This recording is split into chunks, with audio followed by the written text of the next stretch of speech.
Baik, jadi kita akan mendengarkan bersama-sama materi selama kurang lebih 40 menit ke depan oleh Pak Dhani Gandahanija.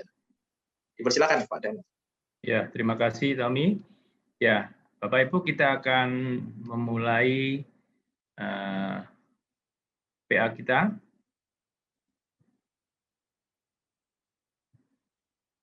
Nah, seperti ini.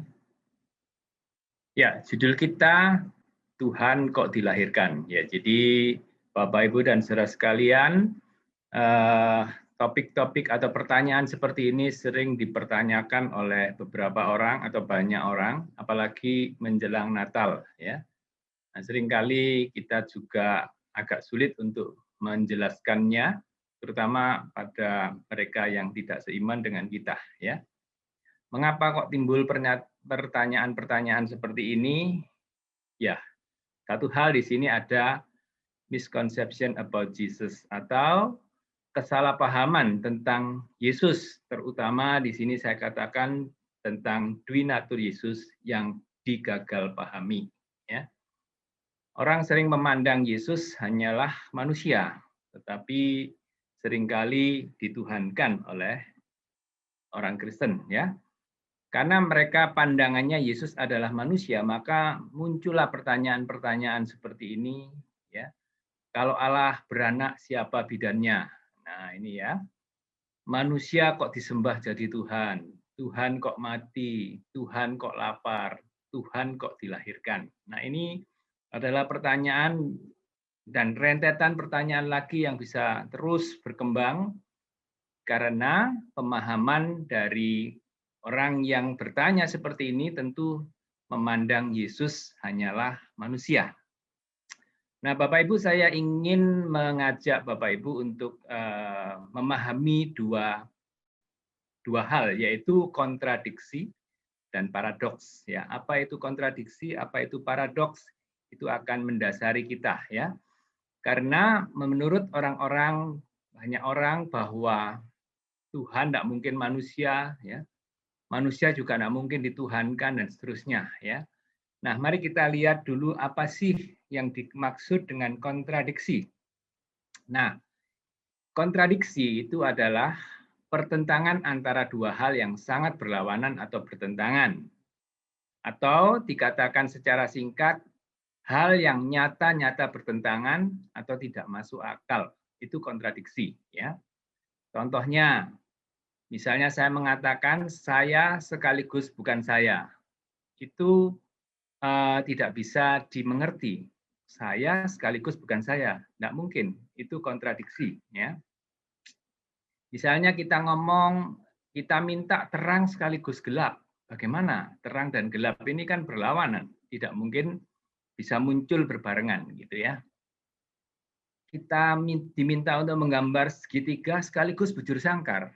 Ya, segitiga ya segitiga, bujur sangkar ya bujur sangkar, gitu ya. Enggak mungkin dua digabung menjadi satu. Yang berikutnya, manusia menjadi Allah. Ini juga tidak mungkin. Ya. Manusia tetap manusia, Allah juga tetap Allah. Tidak mungkin manusia menjadi Allah atau dijadikan Allah. Ya. Ini sebuah kultus individu. Ya.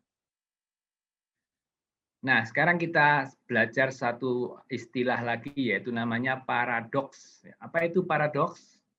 Paradoks menurut KBBI, paradoks adalah pernyataan yang seolah-olah bertentangan atau berlawanan dengan pendapat umum atau kebenaran, tetapi kenyataannya mengandung kebenaran yang bersifat paradoks, ya.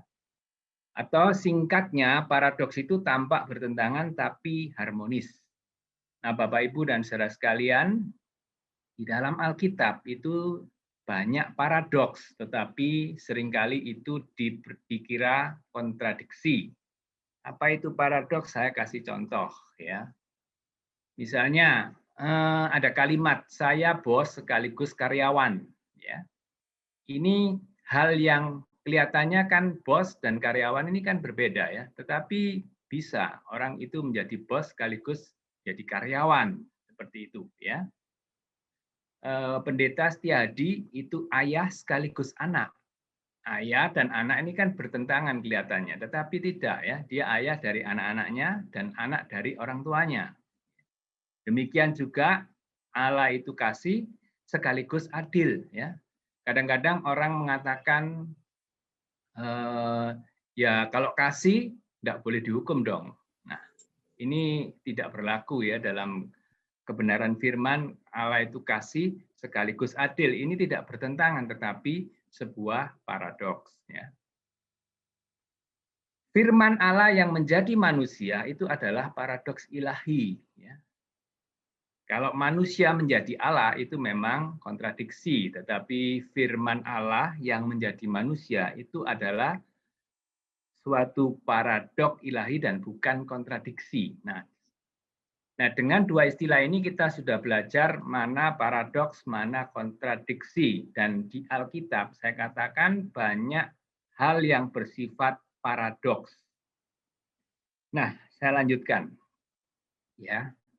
Nah, yang dimaksud kontradiksi, kalau di sini di gambar ini dikatakan manusia dijadikan Tuhan, itu kontradiksi. Sampai kapanpun manusia tidak bisa jadi Tuhan. Manusia tetap manusia, tapi tidak bisa berubah menjadi Tuhan. Nah, yang dimaksud paradoks ilahi, saya perjelas, firman Allah menjadi manusia. Nah, ini bukan kontradiksi, tetapi hal yang sangat logis.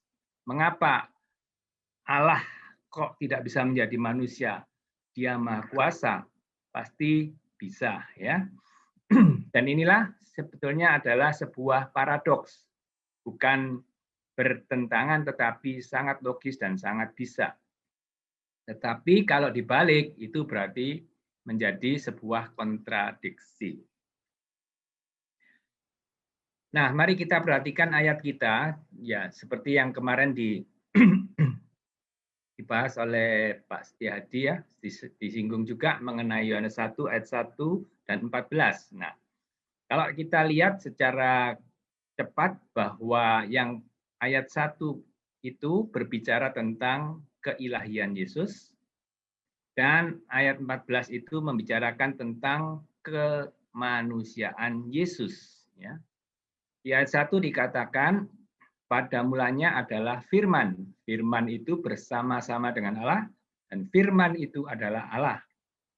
Ayat 14 mengatakan, firman itu telah menjadi manusia dan diam di antara kita, dan kita telah melihat kemuliaannya, yaitu kemuliaan yang diberikan kepadanya sebagai anak tunggal Bapa, penuh kasih karunia dan kebenaran. Jadi sebenarnya dari ayat ini kita sudah bisa mendapatkan sisi atau hakikat keilahian Yesus dan sisi kemanusiaan Yesus. Ya. Baik, kita akan lanjutkan penggalian kita. Berbicara tentang keilahian Yesus, bukan karena Yesus lahir tanpa ayah, karena Adam dan Hawa lebih hebat lagi, tanpa ayah, tanpa ibu. Ya. Bukan juga karena Yesus banyak membuat mujizat. Ya. Nabi juga pernah membuat mujizat. Juga bukan karena Yesus dikultus individukan, atau sebenarnya dia manusia disembah-sembah sama muridnya, bukan. Tetapi yang esensial adalah dikatakan di sini pada mulanya adalah firman, yaitu di Yohanes 1 ayat 1a. Ya. Jadi ini esensi keilahiannya ada di sini. Ya. Mari kita lihat selanjutnya. Ya. Coba kita lihat Yesus dan Abraham. Yohanes 8 ayat 58 dikatakan, kata Yesus kepada mereka, aku berkata kepadamu, sesungguhnya sebelum Abraham jadi, aku telah ada. Nah, di sini kita melihat, kalau kita bandingkan secara umur antara Abraham dan Yesus, tentu Abraham jauh-jauh lebih tua, ya. Selisih ribuan tahun. Tetapi firman Tuhan mengatakan sebelum Abraham jadi, aku telah ada. Berarti ini tidak berbicara soal umur, ya, karena secara umur pasti Yesus terlalu muda sekali dibandingkan Abraham, ya. Tetapi ayat ini mau mengatakan sebelum Yesus lahir, Yesus sudah ada sebagai firman Allah. Artinya ayat ini mau berbicara tentang prainkarnasi Yesus. Yesus sebelum menjadi manusia, dia sudah ada Bahkan sebelum Abraham jadi, dia sudah ada sebagai firman Allah. Nah, kita lihat selanjutnya ya. Ayat 1b mengatakan firman itu bersama-sama dengan Allah. Apa maksudnya? Berarti kalau saya bersama-sama dengan Tommy, berarti ada dua pribadi. Saya satu, Tommy yang kedua. Di sini dikatakan Allah dan firman itu adalah pribadi yang berbeda. Ya. Dan tidak pernah ada saat di mana firman itu tidak bersama-sama dengan Allah. Firman itu selalu bersama-sama dengan Allah. Ibaratnya antara kita dengan pikiran kita. Di mana kita ada, di situ pikiran kita ada. Ya. Allah dan firman Allah itu tidak pernah terpisah sedetik pun. Ya. Itu di ayat 1b kita bisa memahami pemahaman seperti ini. Kemudian di frasa berikutnya dikatakan 1c, dan firman itu adalah Allah. Allah dan firman Allah itu sehakikat. Ya. Jadi tidak mungkin Allah dan firman Allah itu dua hakikat. Karena itu kalau terjadi seperti itu malah itu menjadi kontradiktif. Ya. Seperti kita dan pikiran kita tidak mungkin terpisah. Ya. Pasti satu hakikat dengan kita. Ya. Firman Allah itu ya berkaitan dengan Allah itu sendiri, ya, tidak mungkin berkaitan dengan manusia. Itu sebabnya disebut Allah dan firman Allah itu sehakikat. Ya. Nah, kalau kita lihat kembali ya, jadi di sini ada, jadi kita sudah menemukan dua hal tentang kealahan Yesus dan kemanusiaan Yesus. Ya. Firman yang disebutkan di ayat 1 tadi, di ayat 14 dikatakan firman itu telah menjadi manusia. Ya. Berarti firman yang tadinya bersama-sama dengan Allah, sekarang menjadi tubuh jasmaniah yang dilahirkan melalui perawan Maria. Ya. Yesus sebagai firman Allah yang satu zat dan hakikat dengan Allah, sebagai firman Allah, ya ini ya. Yesus bersifat kekal, tidak terbatas, tidak bisa haus, lapar, menderita, apalagi mati. Ya. Nah, seringkali orang salah paham. Kalau Yesus mati berarti Allahnya tidak Tritunggal, tetapi Dwi Tunggal, karena yang satu mati. Nah, ini adalah suatu kekeliruan. Ya. Karena nanti kita lihat yang lahir, yang mati itu di bagian yang mana gitu ya. Coba kita lihat ya. Oleh karena dia sehakikat dengan Allah, maka dikatakan patut disembah dan dipuja sebagai pencipta. Nah, inilah sisi keilahiannya ya. Yang kedua, kemanusiaan Yesus ya. Di ayat 14 tadi, Yesus sebagai manusia yang dilahirkan melalui perawan manusia, Maria ya. Perawan Maria. Nah, kalau namanya manusia pasti dilahirkan lewat seorang wanita. Itu keberadaan Yesus sebagai manusia. Ya. Nah, di sebagai manusia atau hakikat kemanusiaannya itu bersifat fana, ya, terbatas, bisa haus, bisa lapar, menderita, dan mati. Nah, kemanusiaan Yesus itu signifikan untuk menjadikannya pengantara kita yang sempurna. Bapak, Ibu, dan saudara sekalian, di sini kita bisa lihat dua hal yang sepertinya berkontradiksi. Yang satu bersifat kekal, yang satu bersifat fana, yang satu tidak terbatas, yang satu terbatas. Ya. Dan dikatakan yang satu dilahirkan, ya, kemanusiaan Yesus itu dilahirkan, tetapi sebagai firman Allah itu sudah ada sejak kekal. Nah, pemahaman seperti ini seringkali ditabrakkan dan orang selalu mengambil ayat-ayat yang berkaitan dengan kemanusiaan Yesus untuk ditabrakkan dengan kealahan Yesus. Nah, inilah makanya timbul pertanyaan-pertanyaan tadi. Dari sini kita bisa melihat ada dua hal yang kelihatannya bertentangan, tetapi sebenarnya adalah harmonis gitu ya. Kalau kita bandingkan dengan diri kita ya, diri kita ini kan terdiri juga dari dua hal ya, yang bersifat kekal dan juga yang bersifat fana. Ya. Yang bersifat kekal adalah roh kita, jiwa kita. Ya, meskipun kita meninggal, tetap roh kita itu tidak pernah mati. Ya. Tetapi yang mati adalah jasmania kita, tubuh jasmani kita ini yang bisa rusak, ya, mati, menderita, sakit. Ya. Tetapi roh kita itu tidak pernah merasakan yang seperti itu. Dan itu ada di dalam diri seorang manusia. Ya. Di dalam diri Yesus, pribadi Yesus, ada dua hakikat, yaitu sebagai Allah. Ya.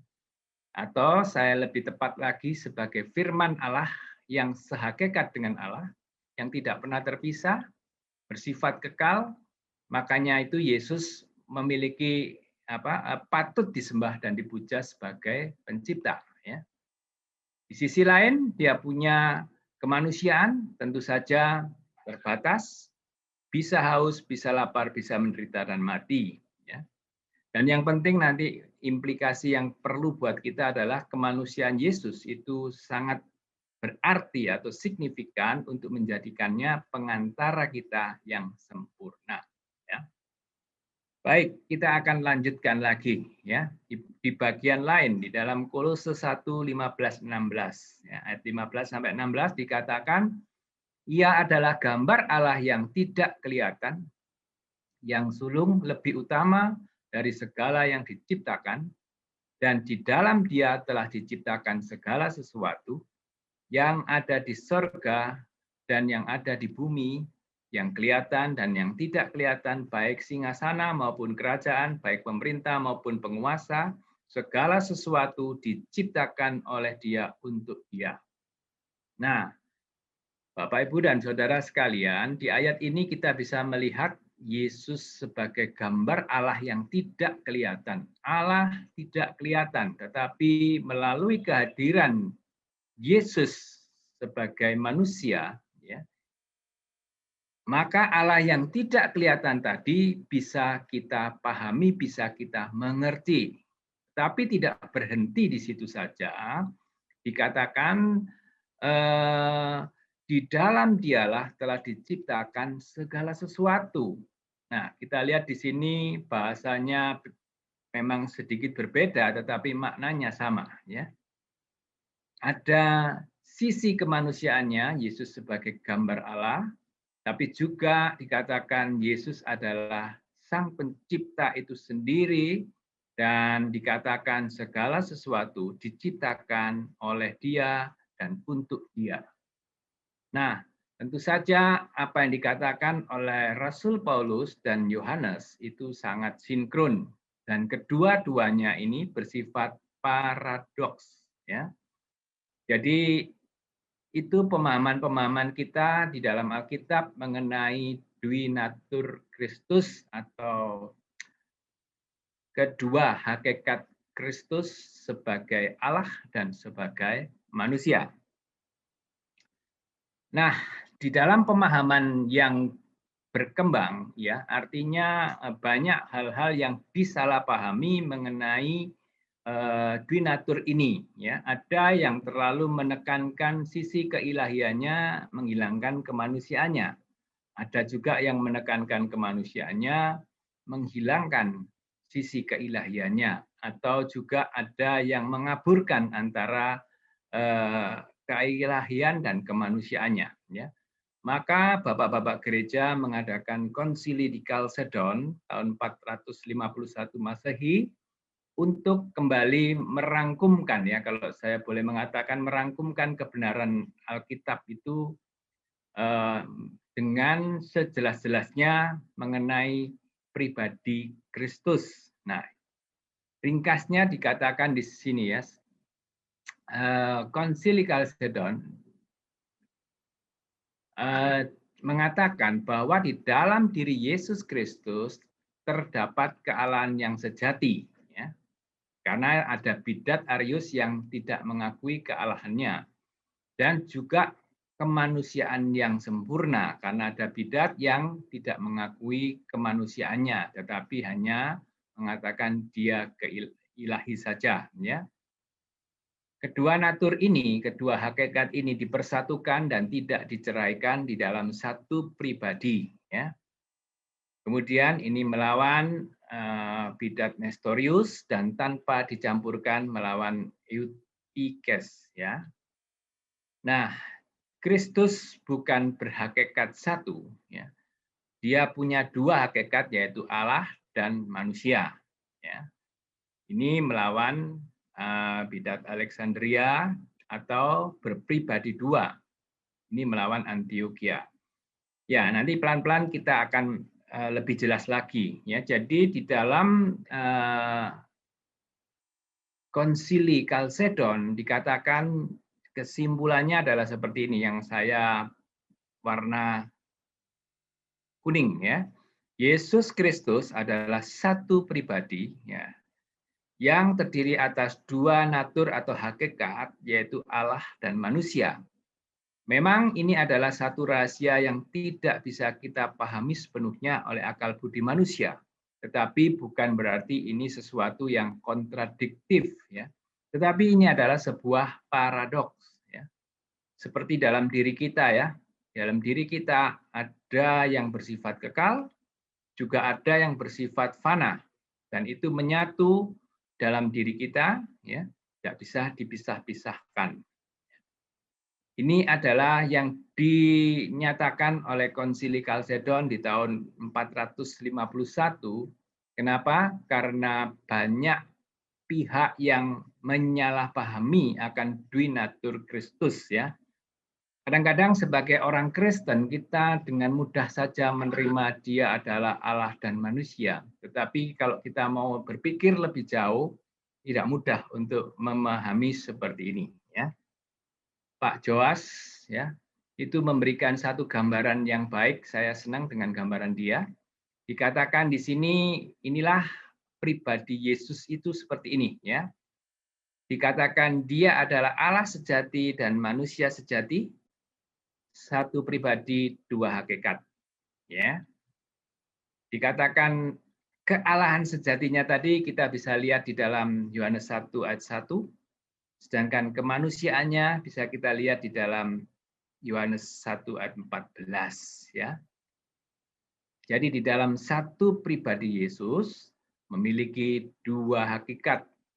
Tentu saja ini untuk melawan bidat-bidat yang ada pada waktu itu, ya.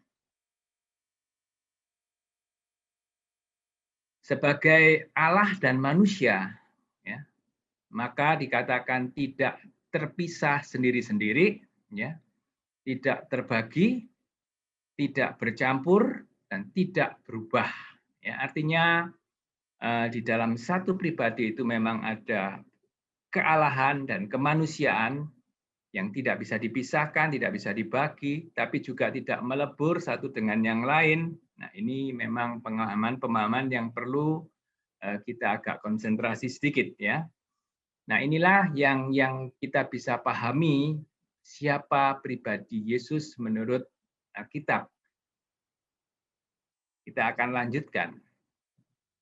Nah, mari kita perhatikan lebih jauh lagi apa yang dimaksud atau yang diajarkan oleh Arianisme. Ya, Arianisme mengajarkan Yesus diciptakan oleh Allah sebagai ciptaan pertama yang mulia dan memiliki atribut ilahi. Namun bukan Allah itu sendiri. Berarti Arianisme itu mengabaikan tentang keilahian atau kealahan Yesus, ya. Apolinarisme itu mengajarkan bahwa Kristus tidak memiliki roh manusia, tetapi logos yang menggantikannya. Artinya, Apolinaris itu mengajarkan tentang keilahian, ya, tidak mengakui kemanusiaannya juga, ya, sama seperti Arianisme meskipun beda versi, gitu ya. Eutychianisme mengajarkan bahwa Yesus tidak memiliki tubuh manusia karena kemanusiaan Yesus hilang di telan logos. Nah, ini melebur, ya. Jadi antara kealahan dan kemanusiaannya jadi melebur ya. Kalau kita perhatikan tadi ini ya, tidak bercampur ini ya. Dan juga tidak berubah. Nah, ini.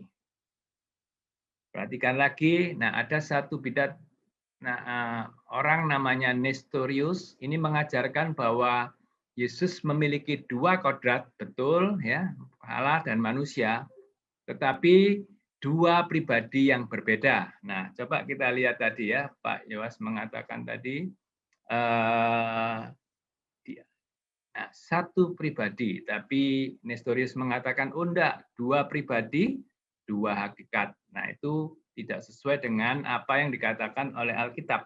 Ya, makanya dia tidak termasuk pengajaran yang benar, tetapi sebuah bidat. Ya. Nah, Nestorius mengajarkan apa yang dilahirkan Bunda Maria adalah pribadi manusia, karena dia tidak mengakui keilahiannya. Ya. Oleh sebab itu, Nestorius menolak istilah Theotokos, Bunda Allah, tapi lebih memilih istilah Christotokos, Bunda Kristus, atau manusia, Yesus, seperti itu. Nah, Bapak Ibu dan saudara sekalian, kita sampai pada konklusi ya, konklusi dari ayat-ayat yang sudah kita pelajari secara cepat.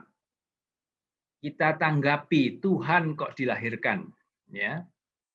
Kalau kita ada pernyataan seperti itu, berarti menyatakan Tuhan dilahirkan adalah sebuah kontradiksi. Ya. Ini kontradiksi. Memang Tuhan tidak dilahirkan. Tuhan itu ada sejak kekal. Ya. Yang kedua, itu adalah sebuah kegagalpahaman tentang duinatur Kristus. Ya, karena orang yang berpandangan seperti ini tentu mengabaikan sisi keilahian Yesus dan kemanusiaan Yesus. Ya.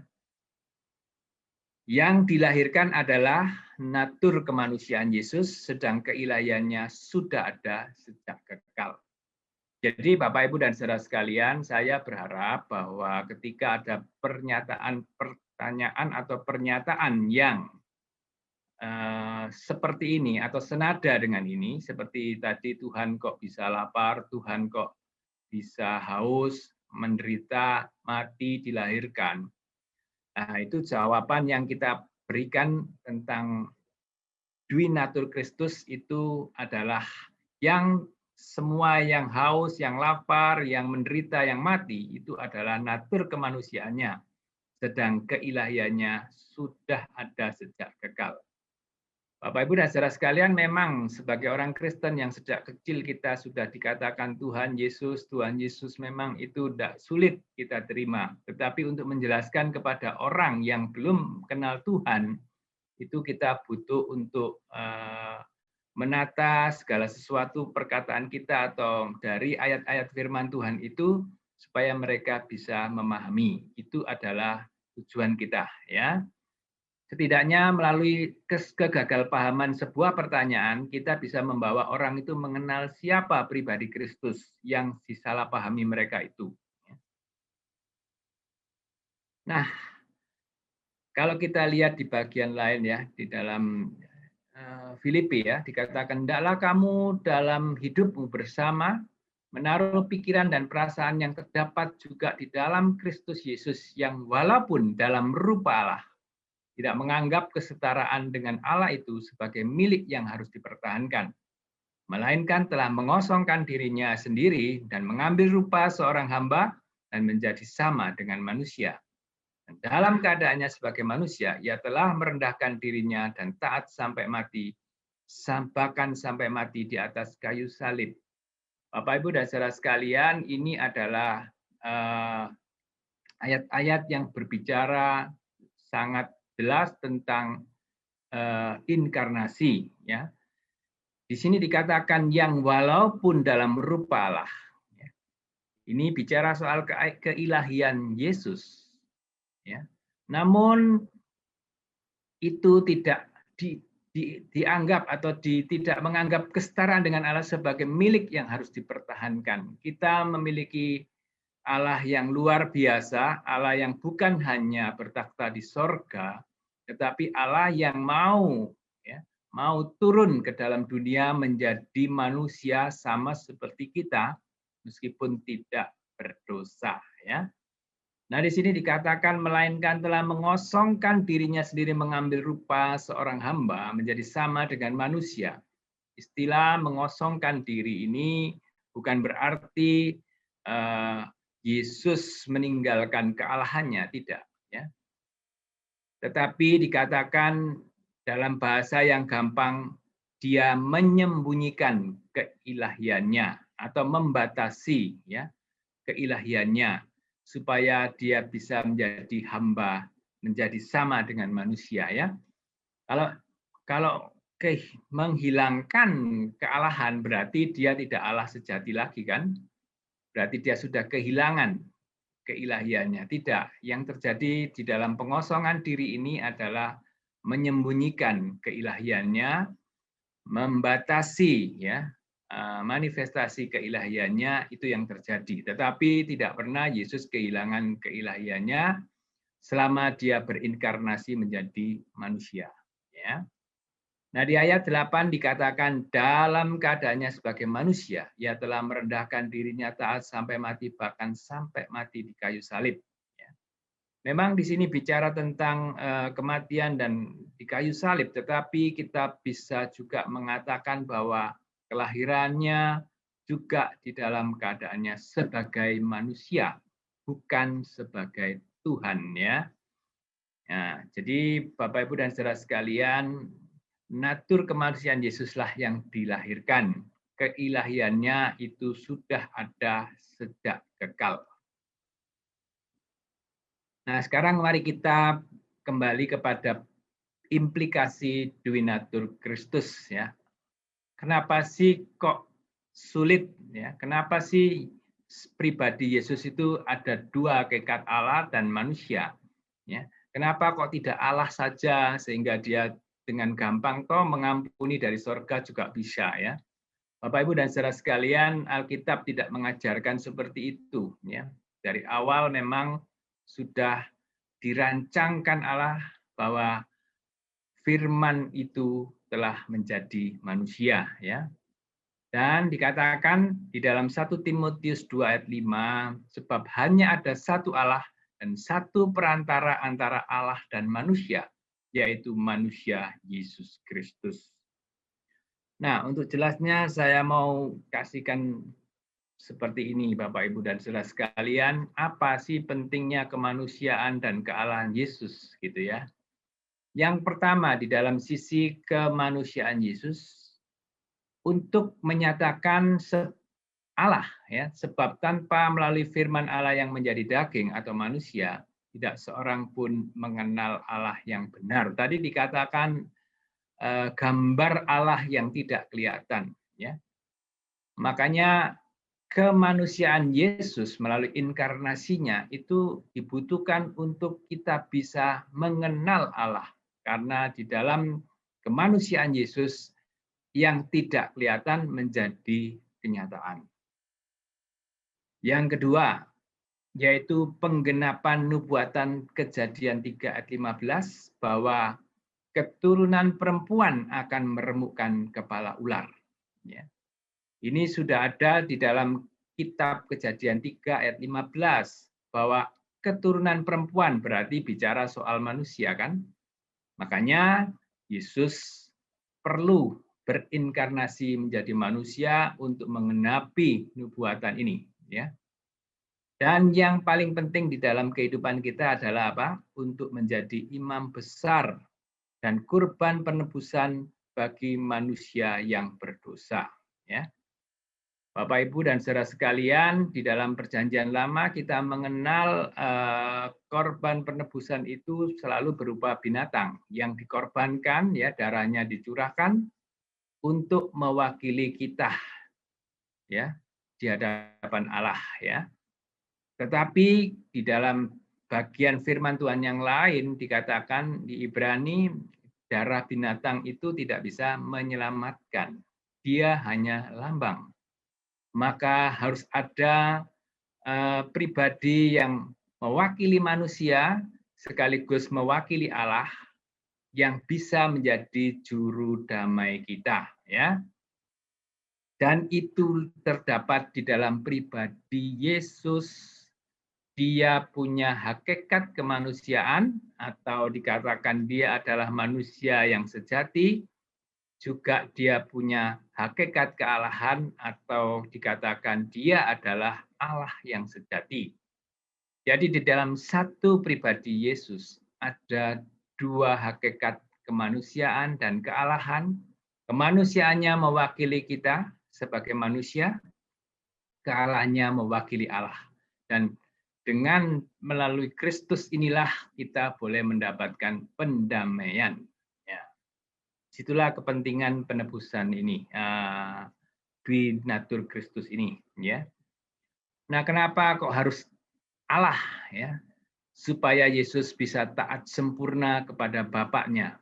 Ini penting, kalau ia jatuh dalam dosa satu kali saja, maka ia tidak mungkin menebus dosa manusia. Ya. Kenapa kok mesti harus bersifat ilahi atau Allah? Supaya pengorbanan dan kematian Kristus mempunyai nilai penebusan yang tak terbatas. Ya. Bapak, Ibu, dan saudara sekalian, seandainya ada satu orang yang tidak berdosa selain Yesus ini, ya, maka kalau dia mau dijadikan korban penebusan, dia hanya bisa menebus satu orang saja. Tetapi karena Yesus itu selain dia adalah manusia sejati, dia juga adalah Allah sejati, maka kematian Yesus mempunyai nilai penebusan yang tidak terbatas. Ya, artinya penebusan Kristus adalah bagi semua orang yang percaya. Dan nilai pengorbanannya sempurna sekali untuk selamanya. Bapak, Ibu, dan saudara sekalian, kalau di zaman Perjanjian Lama, imam itu harus mengorbankan berkali-kali, ya, karena korbannya tidak sempurna, imamnya juga tidak sempurna, tetapi kita punya imam besar yang agung, ya, yaitu Yesus yang sempurna. Dia adalah manusia sejati, Allah sejati, ya. Maka pengorbanannya sekali untuk selama-lamanya, tidak perlu diulang-ulang, ya. Nah, itulah kita implikasi daripada Dwinatur Kristus, ya. Dengan demikian kita bisa memahami betapa luar biasanya juru selamat kita ini. Dia bukan sekedar Allah yang tinggal di surga sana, tetapi dia juga Allah yang mau turun ke dunia menjadi sama dengan manusia, mati di atas kayu salib untuk menebus kita. Ya, Bapak, Ibu, sungguhnya kita harus bersyukur, ya, kepada Tuhan, dan kita mau kembalikan segala sesuatu adalah dari Dia, oleh Dia, dan kepada Dia. Bagi Dialah kemuliaan sampai selama-lamanya. Itulah yang kita bisa pelajari pada malam hari ini, Bapak, Ibu, dan saudara sekalian. Saya yakin kita bisa sungguh lebih mendalami arti Dwinatur Kristus dan apa implikasinya buat kita, dan itu sangat luar biasa. Kalau Bapak, Ibu, sudah mengenal Yesus, maka itu satu anugerah yang luar biasa, karena di dalam pribadi Yesus itu memiliki hakikat Allah dan manusia yang sempurna, sehingga dia bisa menjadi juru damai, juru selamat, pengantara kita yang sempurna pula. Bapak, Ibu, dan saudara sekalian, jika kita memiliki dasar seperti ini, tentu saja kita tidak akan mudah meninggalkan Kristus. Kita tahu bahwa tidak ada pribadi lain di dalam agama manapun yang memiliki Allah seperti Allah yang dinyatakan di dalam Alkitab, ya, firman yang menjadi manusia itu. Dan itulah pribadi Yesus. Dan melaluinya lah kita boleh mendapatkan keselamatan yang sempurna. Demikianlah pemaparan saya, kiranya menjadi berkat bagi kita semua. Saya serahkan kepada Tommy. Baik. Terima kasih Pak Dhani atas penyampaian materinya yang sungguh luar biasa. Kita mendapat banyak sekali ya malam hari ini mengenai Dwinatur Allah sendiri yang menjadi manusia juga. Ya, kita akan buka kesempatan untuk tanya jawab ya, kurang lebih selama 30 menit mungkin ya. Kita buka untuk yang pertanyaan pertama dulu. Silakan bagi Bapak Ibu yang ingin mengajukan pertanyaan, bagi yang di Zoom bisa langsung melalui kolom chat, atau bila ingin bertanya langsung juga boleh mengangkat tangan terlebih dahulu supaya nanti bisa dipersilakan. Bagi rekan-rekan yang ada di Facebook yang menyaksikan lewat Facebook bisa menulisnya juga di kolom komentar atau live chat, gitu ya. Dipersilahkan.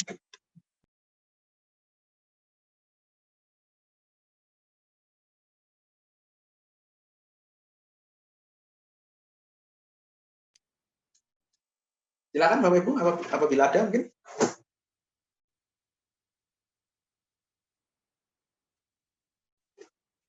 Dari live Facebook barangkali ada, Kak Abel, mungkin ada rekan-rekan yang ingin mengajukan pertanyaan terkait materi kita pada malam hari ini. Sejauh ini di Facebook belum ada, tapi saya mau bertanya Pak untuk lebih eksplor lagi. Tadi kan memang akhirnya memunculkan ini ya, Allah yang diperkenalkan kepada kita lewat Alkitab itu akhirnya memunculkan dugaan-dugaan atau miskonsepsi yang mau nggak mau orang Kristen harus menanggung untuk menjelaskannya, termasuk tuduhan tadi, Tuhan kok dilahirkan gitu ya. Nah, seandainya Allah kita itu Allah yang tidak menjadi manusia, dia di atas sana memerintah dan lain-lain, mungkin kita tidak perlu repot-repot untuk menanggung itu kan, betul ya? Jadi justru karena dia hadir menjadi manusia, maka jadi kitanya jadi lebih repot. Nah, cuman mungkin pertanyaannya begini Pak, kenapa sih penting mengenal Allah sebagai manusia itu? Walaupun mungkin kita jadi menjelaskan ke orang lebih sulit, tapi apa sih pentingnya mengenal Allah yang menjadi manusia itu buat kita? Apalagi ini di apa namanya, mungkin di dalam pergumulan-pergumulan pribadi kita masing-masing jemaat. Apa sih pentingnya meyakini Yesus yang adalah Allah itu juga manusia loh? Mungkin itu Pak pertanyaan. Ya, baik.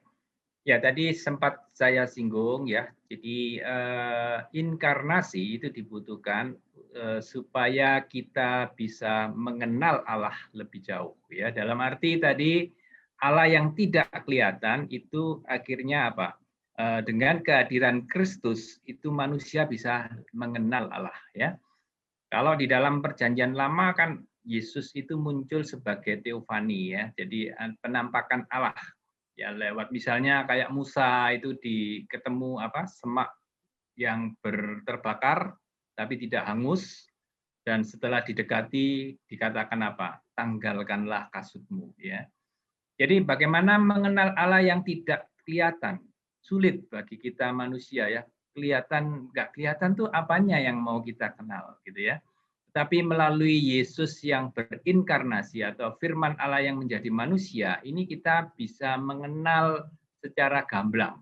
Karena Allah itu berwujud manusia gitu ya. Nah, ini saya pikir tidak ada di keyakinan-keyakinan yang lain. Dan ini memang kadang kalau kita tidak memahami Duinatur Kristus ini, maka kita akan kelabakan gitu ya. Bahkan kadang-kadang bisa goncang iman kita. Lu iya ya, Tuhan kok mati? Aneh Tuhan mati. Tuhan tidak pernah mati gitu ya. Yang mati adalah kemanusiaannya ya. Meskipun kita tadi sudah belajar ya bagaimana kemanusiaan dan keilahiannya ini tidak pernah terpisahkan ya. Jadi saya kira secara singkat seperti itu. Yang kedua, tadi sudah disebutkan bahwa dengan firman itu menjadi manusia, maka sebenarnya dia bisa mewakili Allah, ya, karena dia adalah Allah sejati. Juga dia bisa mewakili manusia, karena dia juga manusia yang sejati. Oleh karenanya, dia menjadi sangat signifikan untuk menjadi pengantara kita, ya. Dan kita sudah lihat tadi bahwa nilai penebusannya itu bernilai kekal sekali untuk selamanya. Itulah saya pikir implikasi yang kita bisa dapatkan dari Duinatur Kristus ya. Jadi karena Alkitab sudah memulainya dari kitab Kejadian, ya, maka penggenapan dari nubuatan itu ada di dalam Perjanjian Baru, atau boleh dikata ada di dalam Yesus Kristus ya. Apa yang di Perjanjian Lama adalah sebuah gambaran, maka wujudnya adalah Kristus, ya. Saya kira itu aja, Bang Abel. Baik, terima kasih untuk pemaparannya. Jadi Allah yang menjadi manusia juga supaya kita juga bisa memahami Allah yang tidak terbatas itu ya. Ketika dengan menjadi wujud manusia, maka bisa lebih, misalnya kita juga bisa lebih memahami, begitu ya, Pak Dhani ya, lebihnya seperti itu. Ya, Tom, betul Tom. Ya. Ya, baik. Adakah dari rekan-rekan lain yang ingin mengajukan pertanyaan, menanyakan atau memberikan pendapat juga boleh, silakan. Kita bisa diskusi bersama untuk kalau ada pendapat lain mungkin pendapat atau sudut pandang yang lain gitu ya, perspektif yang lain gitu. Ya, mungkin saya perlu sedikit menegaskan kembali ya. Kalau di awal tadi saya menjelaskan mengenai kontradiksi dan paradoks, itu kalau itu sudah dimengerti, banyak hal-hal yang bisa kita jawab dari Alkitab ya. Karena orang mengira bahwa paradoks itu kontradiksi gitu. Padahal paradoks bukan kontradiksi ya. Jadi firman yang menjadi manusia itu adalah sebuah paradoks, bukan kontradiksi. Tapi kalau dibalik, manusia dijadikan Tuhan, itu kontradiksi, nggak mungkin, nggak bisa jadi gitu ya. Jadi pemahaman itu dan juga dari ayat-ayat yang saya paparkan tadi, kita bisa mendapatkan gambaran yang lebih jelas lagi, sisi keilahian, sisi kemanusiaan ya. Dan saya berharap sih dari sesi ini Bapak Ibu bisa mulai memberikan jawaban yang mendasar lah, paling tidak mendasar ya. Kalau ditanyai hal-hal seperti itu, kita bisa jawab dengan bertanggung jawab seperti itu. Saya pikir karena ini Natal itu banyak sih pertanyaan-pertanyaan tentang ini pasti diulang-ulang. Nanti Natal lagi ada lagi pertanyaan seperti ini, tinggal kita menjawab. Itu Tom, tambahan saya Tom. Baik. Jadi harapannya nanti kalau nanti ada rekan-rekan mungkin rekan-rekan kita yang lain tanya tentang Tuhan kok dilahirkan, kita sudah bisa memberikan jawaban tadi ya. Kalau tadi saya mungkin boleh sedikit menyimpulkan, jadi terkait duinatur Tuhan sendiri ya, yang dia sebagai Allah dan juga sebagai manusia, begitu kan ya. Dan ketika alasan tadi kenapa dia menjadi manusia juga adalah supaya kita bisa memahami Allah yang tidak terbatas itu, supaya kita manusia bisa memahami, walaupun tentu saja itu pun juga dengan batasan-batasan kita sebagai manusia gitu ya. Dan nantinya juga itu akan sebagai penggenapan nubuat yang tertulis di Perjanjian Lama dan juga sebagai korban penebusan bagi kita semua manusia yang berdosa yang berlakunya satu untuk kekal ya, betul ya. Berlaku bisa menebus penebusannya ke sifatnya kekal seperti itu. Ya, betul sekali Tom.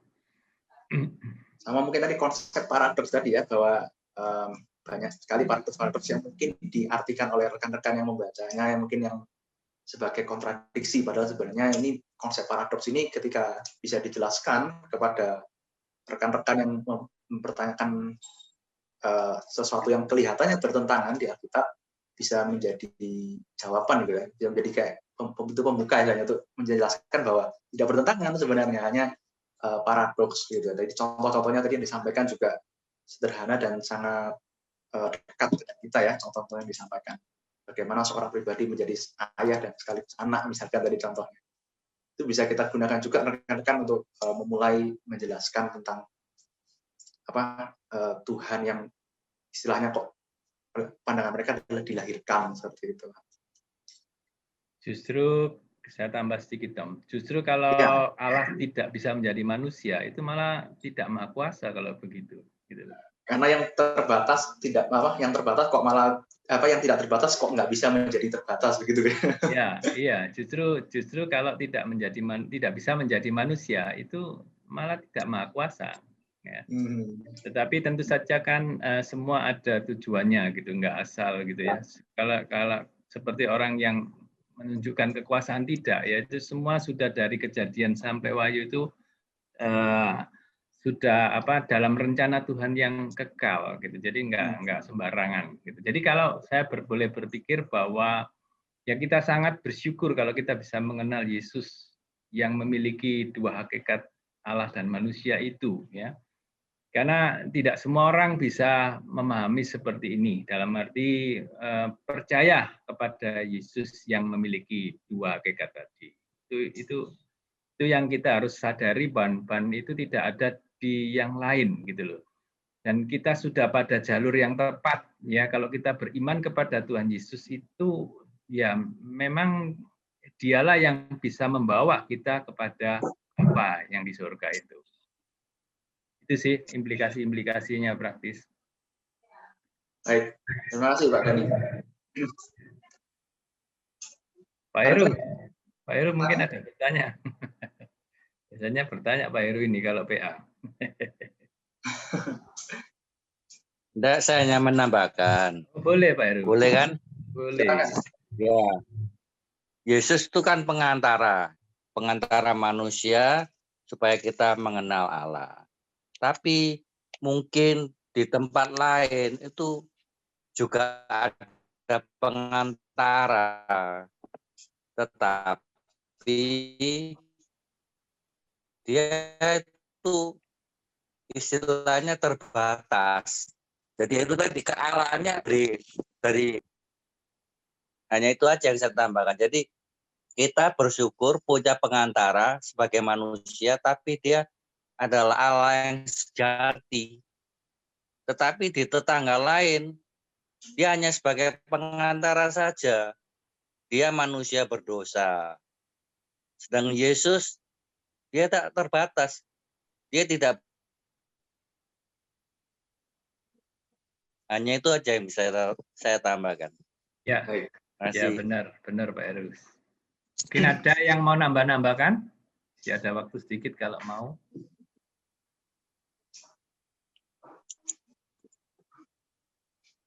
Silakan dari rekan-rekan, mungkin ada yang ingin menambahkan? Atau sepertinya sudah cukup jelas ini Pak Dhani ya, dari pemaparan tadi ya tentang konsep tadi duinatur Allah sendiri, Tuhan sendiri gitu kan, dan saya berharap seperti itu menjadi manusia. Pendeta Yohanes mungkin tadi ada mau menambahkan? Oh tidak. Baik.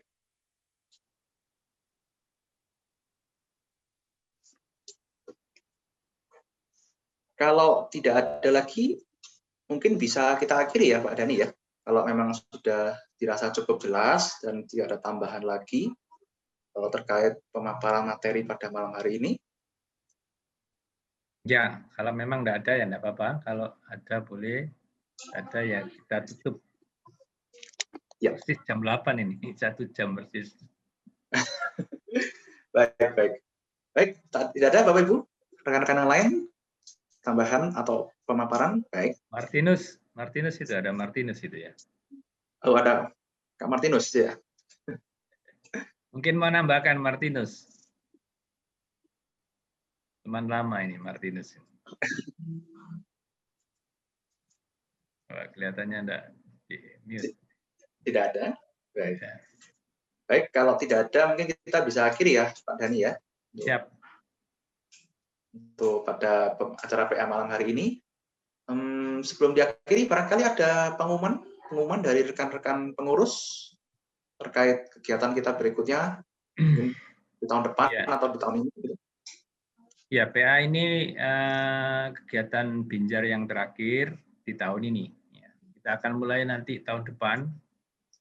Ya, mulai PA juga ada SPKE dan seterusnya, itu nanti kita bertemu di 2021. Jadi PA ini sekaligus menutup acara Binjar pada 2020. Itu Tom pengumumannya. Baik. Bulannya mungkin sudah ada bocoran mungkin akan dimulai lagi bulan Januari kita ada ya? PA. Ya, Januari langsung gas. Baik. Ya. Baik. Bila tidak ada pengumuman lagi mungkin bisa kita tutup doa. Tolong Pak Dhani bisa mungkin menutup PA kita malam hari dengan doa. Mari kita berdoa, ya. Baik. Mari kita berdoa. Tuhan Allah Bapa kami yang Maha Kudus, kami bersyukur dan berterima kasih jikalau pada malam hari ini kami boleh belajar akan kebenaran firman-Mu. Kami sudah belajar tentang Duinatur Kristus dan implikasinya terhadap iman kami. Kami bersyukur Tuhan jika kami memiliki Allah yang menjadi manusia, yang menjadi pengantara yang sejati.